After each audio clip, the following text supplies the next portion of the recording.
In this video, I would love to share with you my recipe for some quick and oh so easy cheddar biscuits.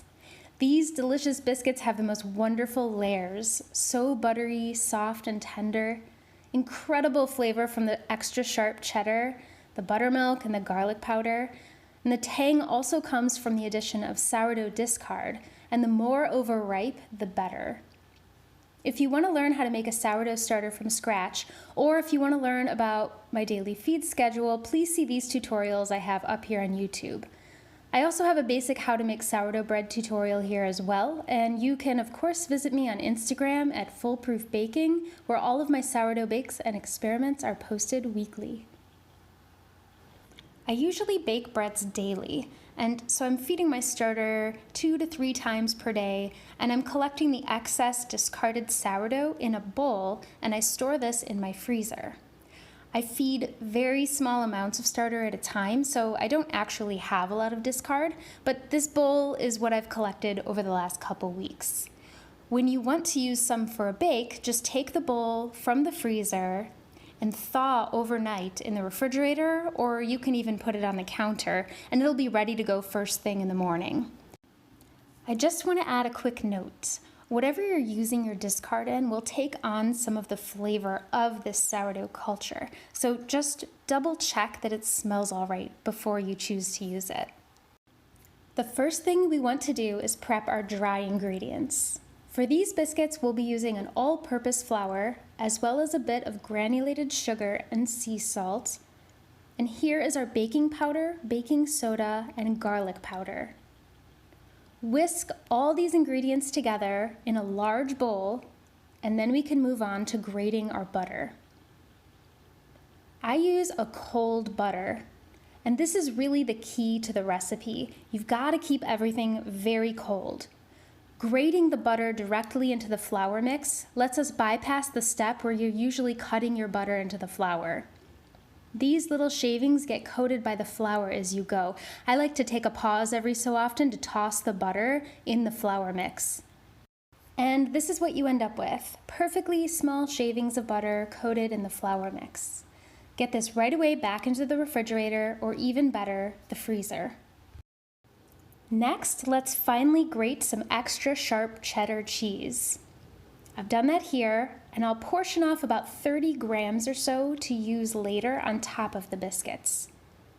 The rest of the cheddar we're going to mix with the sourdough discard as well as some buttermilk. How much buttermilk you add is going to be dependent on how wet your discard is. My sourdough starter is fed with bread flour, and it's usually on the drier side, so for this I'll use the greatest amount of buttermilk for this batch.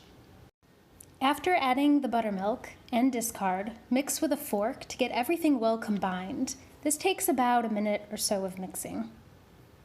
Now transfer that bowl to the refrigerator, and we'll let it sit there for about 20 minutes while the oven preheats. I'll set the oven to 475 degrees. While the oven preheats, cut a sheet of parchment to fit your baking sheet, and we can put that aside for now. 20 minutes later, and it's time to prep our biscuit dough. You're going to want to work fairly quickly so that the dough doesn't warm up too much. With that in mind, we'll go ahead and add the wet ingredients right on top of the dry. And I use a dough scraper to cut and rotate and fold the ingredients together. It's really important not to overmix this dough. It will seem very dry and shaggy, and that's okay. It's actually exactly what we're looking for. Now let's turn out the dough onto the countertop, and you can use your hands briefly to collect the dough into a mound. We're going to limit touching the dough with your hands so you don't warm up the butter too much. I like to use a bench knife to handle the dough as much as possible. Now we want to introduce some layers into the dough. After pressing down on the dough and giving it a fold, we're going to move over to using a rolling pin. Flour the rolling pin and begin to roll out the dough. After you get it about 10 inches long, use your bench knife to cut the dough in the center and pick up one of the halves and fold it back on top of the bottom half.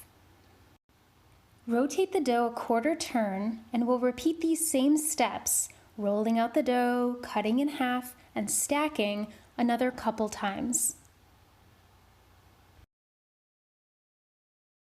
All right, now it's time to roll out and cut some biscuits.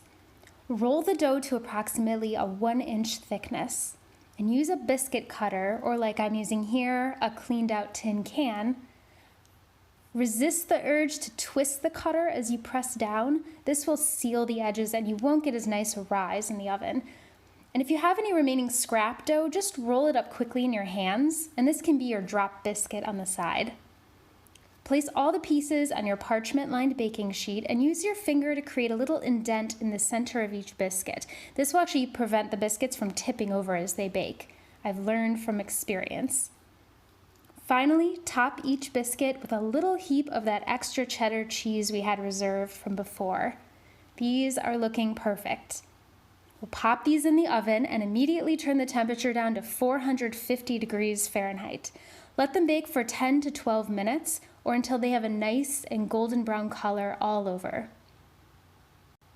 After baking, we'll let the biscuits cool on the tray for a few minutes before carefully transferring them to a cooling rack. I am loving these gorgeous flaky layers. Imagine these with a pat of butter and a touch of honey. Wonderful flavor, that little bit of tang from the discard and buttermilk and the richness from that extra sharp cheddar. These are so delicately crisp on the outside and buttery and tender on the inside. The biscuits can be stored in the refrigerator in an airtight container for a few days or in the freezer wrapped individually in foil and kept in a freezer-safe bag for up to a few months. You can reheat these in a 300-degree oven. For a refrigerated biscuit, pop it in for 10 minutes, or for frozen, bake for about 20 minutes while still wrapped in the foil. Thank you so much for watching, and I hope you're able to give these a try. Let me know what you think in the comments below. If you enjoyed this video, please don't forget to subscribe and check out my other tutorials. And if you want to help further support my channel, please visit the link in the description below to access print-friendly supplemental PDFs and method guides to making your own sourdough starter, making your own sourdough breads, and more sourdough discard recipes.